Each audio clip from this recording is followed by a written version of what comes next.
Hey there, I'm Joel Gilley with WGTV, and today I'm talking with Tara Campbell, who is with the North Carolina Community Development Initiative. Tara, you're in town talking about a very important event we have coming up next week. Talk a little bit about what this event is going to be about. Absolutely. Thank you, Joel, for having us. We are doing outreach for our disaster recovery efforts. We have received funding from the Department of Commerce, the Golden Leaf Foundation, and North Carolina Community Development Initiative has been lending in challenged communities for almost 25 years. We've been specifically doing some disaster recovery work, bringing assets to small business owners that have been impacted by the flood, and next week's session is an outreach to talk about the program, specifically the Community Development Block Grant Disaster Recovery Program. And we'll have information about that event at the throughout this video for people.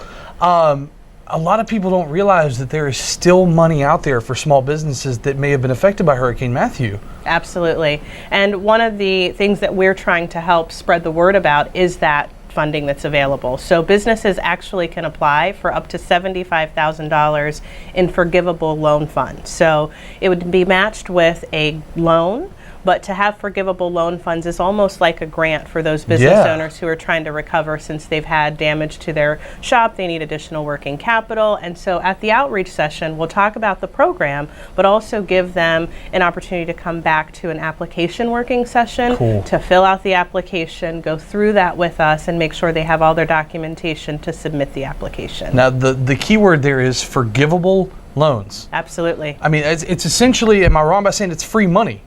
Part of it. Part of it is free for these small businesses that have been affected.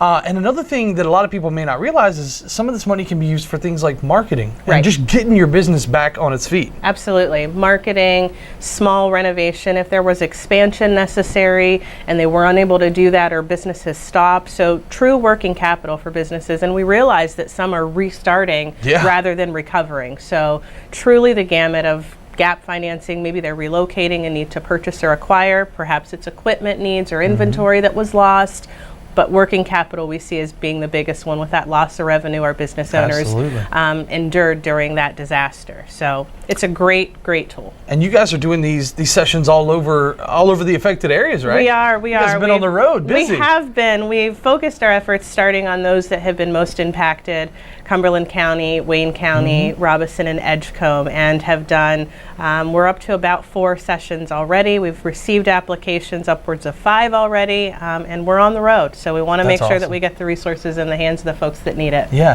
For people who are planning on going to this event, what do they need to bring with them? Anything at all? The first event is actually just an information session. So bring themselves and a notepad and some questions for us. And it's an hour and a half and a lot of Q&A about what the program requirements are, helping them understand what the next steps would be to actually apply. Awesome. Is there anything I left out that you would like to talk about specifically? No, I just would appreciate, I know that long title you started with at the beginning, right? The North Carolina Community Development Initiative, and we also talk about that because it's a really long title.